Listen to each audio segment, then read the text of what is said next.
શિયાળાનું special વસાણું અને મોઢામાં મૂકતા જ ઓગળી જાય એવી બજારમાં 1000 રૂપિયે કિલો મળતી મોંઘી રેસીપી જો શિયાળામાં તમે એક વખત ઘરે બનાવી લેશો ને તો બજારમાંથી ક્યારેય પણ નહીં લાવો. અને સવારે દૂધ સાથે ફક્ત એક ટુકડો લેશો તો આખો દિવસ એનર્જી બની રહેશે અને દિમાગને પણ તેજ રાખે એવી એકદમ મસ્ત મજાની હેલ્ધી ટેસ્ટી રેસીપી બનાવવાનું શરૂ કરીએ. શિયાળા સ્પેશિયલ એકદમ નવું વસાણું બનાવવા માટે અહીંયા મેં 250 ગ્રામ તલ લીધા છે, 150 ગ્રામ ટોપરું લીધું છે અને ડ્રાય ફ્રૂટ્સ અહીંયા મેં મારા હિસાબથી લીધા છે. તમારે જેટલી રેસીપી બનાવવી હોય એ પ્રમાણે તમે વધારે કે ઓછા કરી શકો છો. તો અહીંયા મેં મેઝરમેન્ટ કરેલું છે એ એકદમ પરફેક્ટ કરેલું છે અને જો આ રીતે મેં તમને વજનમાં પણ માપ બતાવેલું છે અને વાટકામાં પણ માપ બતાવેલું છે. તમે જોઈ શકો છો કે અત્યારે મેં અડધું બાઉલ જેટલું આ રીતે પોણું બાઉલ જેટલું ટોપરું લીધું છે અને આ જે મોટું બાઉલ છે એ 250 ગ્રામ તલ છે. પણ આ રીતે મેઝરમેન્ટથી જોઈએ તો આ બાઉલ છે એ અડધું ભરેલું છે. તો આ બધી વસ્તુને અત્યારે આપણે સાઈડમાં કરી દઈશું અને સૌથી પહેલાં આપણે જઈશું ગેસ તરફ. તો હવે જુઓ, સૌથી પહેલાં અહીંયા મેં ગેસ ઉપર આ રીતની જાડા તળિયાવાળી કઢાઈ એક રાખી દીધી છે અને એની અંદર આપણે જે 250 ગ્રામ તલ લીધેલા હતા એ ઉમેરી એકદમ સરસ એવા શેકી લેશું. તો ગેસની ફ્લેમ છે એ મેં ઓન કરી દીધેલી છે અને એકદમ મીડિયમ એવી રાખેલી છે. મીડિયમ ફ્લેમ ઉપર તલને આપણે 3 થી 4 મિનિટ શેકીશું એટલે એમાંથી ફૂટવાનો અવાજ આવવા લાગશે. એટલે આપણે સમજવું કે તલ આપણા એકદમ પરફેક્ટ એવા શેકાઈ ગયા છે.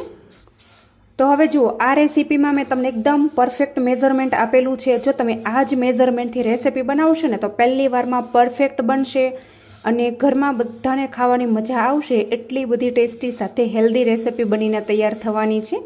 તો એક વખત તમે આ રીતે બનાવશો ને તો તમે કાજુ કતરી પણ ભૂલી જશો. એટલી ટેસ્ટી રેસીપી બનશે. વિડીયોને તમે પૂરેપૂરો જોજો, બિલકુલ સ્કીપ નહીં કરતા, તો જ તમને આઈડિયા આવશે કે આ રેસીપી આપણે કઈ રીતે બનાવેલી છે. તો હવે જુઓ, હું તમને હલાવ્યા વગર એનો અવાજ સંભળાવું છું. તો જુઓ, આ રીતે તડ તડ ફૂટવાનો અવાજ એમાંથી આવવા લાગ્યો છે. તો તલ એકદમ પરફેક્ટ એવા શેકાઈ જશે એટલે એનો કલર પણ ચેન્જ થઈ જશે અને એકદમ તલ છે એ નોર્મલ એવા ફૂલી પણ જશે. તો હવે અહીંયા તમે જોઈ શકો છો કે બધા તલમાંથી ફૂટવાનો અવાજ આવવા લાગ્યો છે. મતલબ કે આપણા જે તલ છે એ એકદમ પરફેક્ટ એવા શેકાઈ ગયા છે. હવે તલ આપણા સહેજ પણ કાચા નથી.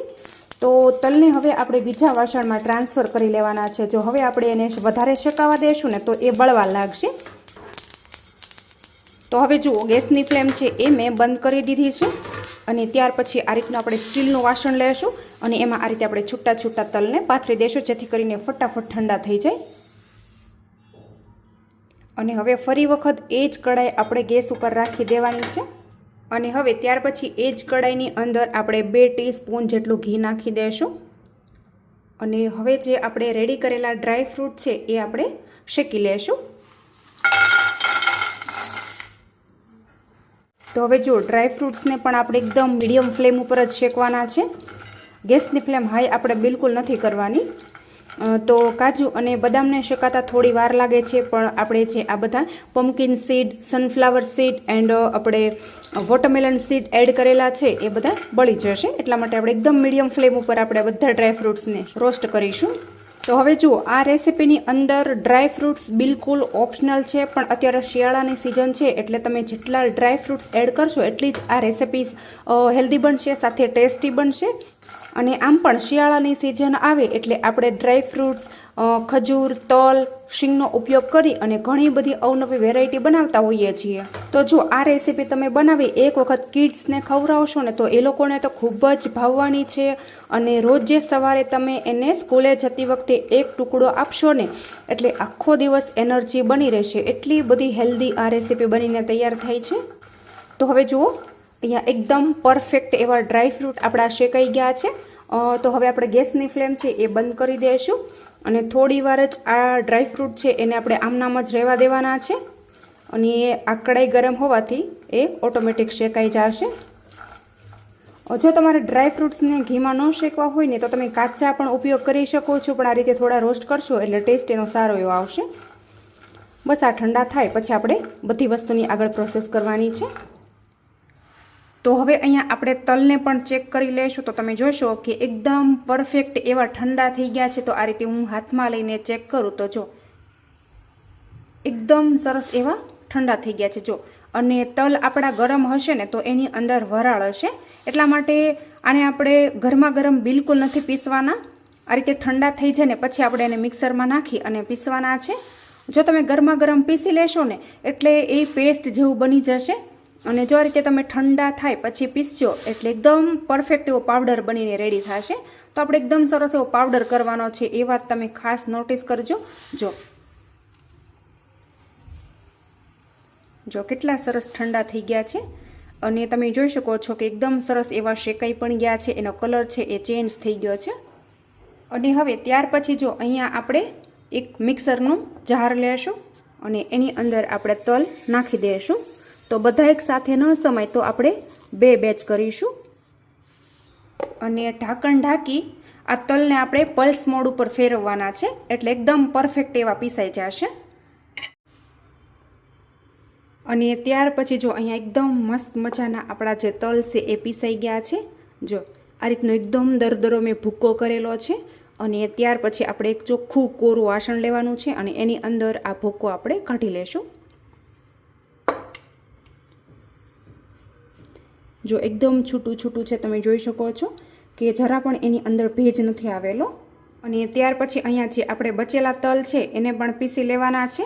અને એમાંથી મેં જો આટલા તલ બચાવીને રાખેલા છે તો એને શું કરવાના છે ને એ હું તમને હમણાં વિડીયોમાં બતાવું છું. તો બસ હવે આપણે આ તલને પીસી લેશું.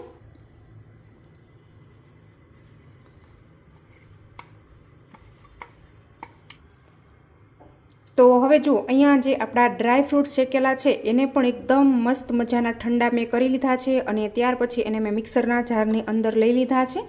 અને ઢાંકણ ઢાંકી આને પણ આપણે એકદમ ફાઇન પાવડર કરવાનો છે. પાવડર જ કરવાનો છે, પેસ્ટ બિલકુલ નથી બનાવવાની. આને પણ આપણે પલ્સ મોડ ઉપર ફેરવી લેશું. ઢાંકણ ખોલી લેશું અને આપણે આ વાસણની અંદર કાઢી લેવાનું છે. તો તમે જોઈ શકો છો કે ડ્રાય ફ્રૂટ્સનો પણ એકદમ મસ્ત મજાનો ભૂકો થઈ ગયો છે. એક પણ ડ્રાય ફ્રૂટ્સ તમને આમાં આખું નહીં દેખાતું હોય. તો આ રીતે તમારે પલ્સ મોડ ઉપર જ ફેરવવાનું છે એટલે એકદમ પરફેક્ટ એવો પાવડર બની અને તૈયાર થશે.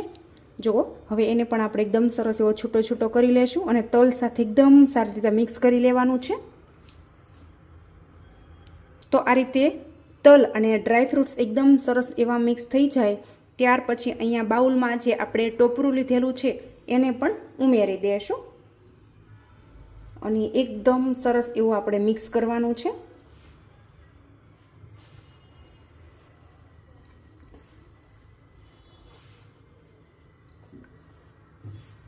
જુઓ આ પ્રોસેસ આપણે પહેલાં જ કરવાની છે. જો પછી આપણે આ બધી વસ્તુ મિક્સ કરશું ને તો એકદમ સારી રીતે મિક્સ નહીં થાય. એટલા માટે આ જ્યારે ગેસથી નીચે હોય ને ત્યારે જ આપણે એકદમ સરસ એવું મિક્સ કરવાનું છે. તમે જોઈ શકો છો કે કેટલો મસ્ત મજાનો પાવડર થયો છે. તો શિયાળામાં એક વખત આ રેસીપી તમે ચોક્કસથી ટ્રાય કરી જોજો. ખૂબ જ હેલ્ધી ટેસ્ટી એવી બનીને તૈયાર થાય છે. તો શું તમે ક્યારેય પણ તમારા ઘરે આ રીતની રેસીપી બનાવી છે કે નહીં એ કોમેન્ટમાં તમારો ફીડબેક જરૂરથી આપી દેજો. અને તમે મારો વિડીયો ક્યાંથી જુઓ છો ને એ પણ મને કોમેન્ટમાં લખવાનું બિલકુલ નહીં ભૂલતા. તો હવે જો મેં તમને કીધું હતું કે આ તલ છે એનું આપણે શું કરવાનું છે. તો એ આપણે આ રીતે ઉપરથી આખા ઉમેરવાના છે. આનો ટેસ્ટ છે ને એ ખૂબ જ સરસ એવો લાગે છે. તો એને પણ આપણે એકદમ સારી રીતે મિક્સ કરવાના છે. તો આખા તલ આપણે એકદમ ઓછા ઉમેરવાના છે, વધારે બિલકુલ નથી નાખવાના. જો બસ હવે આ ભૂક્કાને આપણે થોડી વાર સાઈડમાં કરી દઈશું અને હવે આપણે જઈશું ગેસ તરફ. તો હવે જો ફરી વખત ગેસ ઉપર મેં એ જ ઘીવાળી કડાઈ રાખી દીધી છે અને એની અંદર આપણે ગળપણ માટે જો અહીંયા એકદમ પરફેક્ટ એવી ચાસણી બનાવવાની છે. અને એના માટે અહીંયા મેં 1 વાટકો ભરીને સાકર લીધેલી છે. તો આ રીતે સાકરને મેં એકદમ સરસ એવી ભાંગી લીધેલી છે, તમે જોઈ શકો છો. તો અહીંયા સાકરની જગ્યાએ તમે ખાંડનો પણ ઉપયોગ કરી શકો છો અથવા ગોળનો પણ ઉપયોગ કરી શકો છો. 1 વાટકો અને ઉપર આટલી એટલે મેં 1.25 વાટકો જેટલી સાકર લીધેલી છે. અને ત્યાર પછી અહીંયા મેઝરમેન્ટથી મેં પાણી લીધું છે. તો 1 વાટકામાં થોડું ઓછું એટલું મેં પાણી લીધું છે, ઉમેરી દેશું. અને હવે મેં ગેસની ફ્લેમ છે એ હાઈ કરી દીધી છે. અને આપણાની 1 થી 1.5 તારની ચાસણી લેવાની છે. તો પરફેક્ટ એવી ચાસણી લેવાની છે. ચાસણી કરવામાં આપણે બિલકુલ ચૂક નથી કરવાની, એ વાતનું તમે ખાસ ધ્યાન રાખજો. તો હવે જો તમને કદાચ ચાસણી લેતા ન આવડતું હોય ને તો કેવી રીતે લેવાની છે કે ધારો કે આ વાટકો ભરીને આપણે ખાંડ અથવા સાકર લીધેલી છે તો આ આખો વાટકો ભરીને આપણે પાણી નથી લેવાનું. આ જે વાટકો છે એ આટલો અધૂરો રહેવો જોઈએ એ પ્રમાણે આપણે પાણી લેવાનું છે, એટલે તમારી ચાસણી છે એકદમ પરફેક્ટ એવી આવશે. અને હા, આપણા જે ડ્રાય ફ્રૂટ્સ હતા એ મેં ઘીમાં કેમ શેકેલા હતા એ પણ હું તમને હમણાં વિડીયોમાં બતાવું છું. તો અહીંયા તમે જોઈ શકો છો કે ઓલમોસ્ટ સાકર આપણી ઓગળી ગઈ છે. હવે થોડી વાર આપણે એને રહેવા દઈશું એટલે એકદમ સરસ એવી ઓગળી જશે. અને પછી આપણે હાથની મદદથી ચેક પણ કરવાનું છે કે એક તારની ચાસણી આવી છે કે નહીં. તો લગભગ ચાસણી આવતા 3 થી 4 મિનિટ જેવો ટાઈમ લાગે છે. તો હવે જુઓ, આપણે ચાસણીને ચેક કરી લઈશું. તો આ રીતે આપણે સ્પેચ્યુલામાં લઈશું. જો એકદમ પરફેક્ટ એવી ચાસણી આપણી આવી ગઈ છે, તમે જોઈ શકો છો. અને હવે ત્યાર પછી અહીંયા આપણે આ જે ભૂક્કો છે એને આપણે ગેસ ઉપર લઈ લેવાનો છે અને ચાસણીને આપણે એની અંદર નાખી દેવાની છે. તો આ રીતે ગળણી મેં રાખેલી છે. અંદર કોઈ સાકરના આખા ગાંગડા હોય એ બધા ગળણીની અંદર આવી જાય.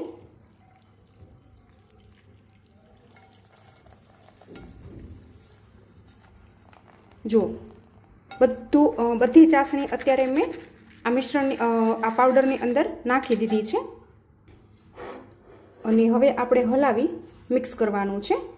તો બધી વસ્તુનું એકદમ પરફેક્ટ મેઝરમેન્ટ થયેલું છે, તમે જોઈ શકો છો કે ના તો વધારે ભૂકો છે કે ન તો વધારે ચાસણી છે. એકદમ બધું વસ્તુ મેઝરમેન્ટથી જ છે. જો ભૂકો સહેજ પણ કોરો નહીં રહે અને વધશે પણ નહીં. તો હું અહીંયા તમને વિડીયો સ્કીપ કર્યા વગર એક સ્ટેપ પરફેક્ટલી સમજાવું છું, તમે જોઈ શકો છો. હવે ગેસની ફ્લેમ આપણે થોડી વાર હાઈ કરી દઈશું, જેથી કરીને આ જે મિશ્રણ છે એકદમ સરસ એવું ઘટ્ટ થઈ જાય, મતલબ કે એનું બાઇન્ડિંગ આવી જાય. તો બસ આ સમયે અત્યારે આપણે 1 ચમચી ભરીને ઇલાયચીનો ભૂકો નાખી દઈશું, એટલે એકદમ સરસ મજાનો ફ્લેવર આવે. હલાવી અને મિક્સ કરીશું.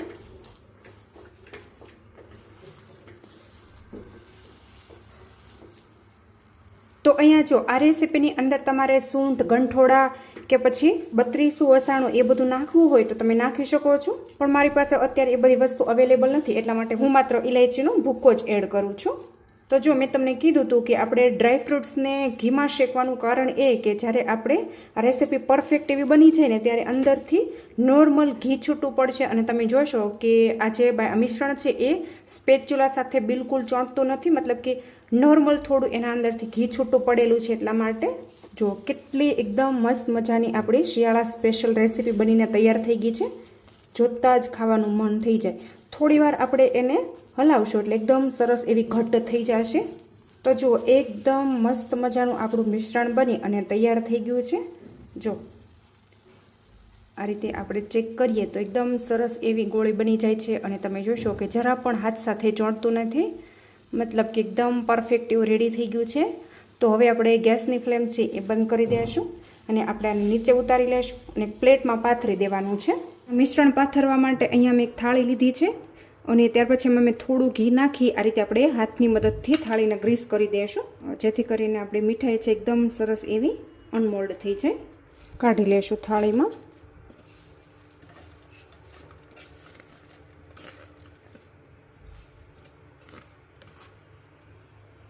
અને ત્યાર પછી આ રીતે આપણે ફેલાવી દેવાનું છે અને થાળીમાં એનો થર છે એકદમ સરસ એવો આપણે સરખો કરી દઈશું.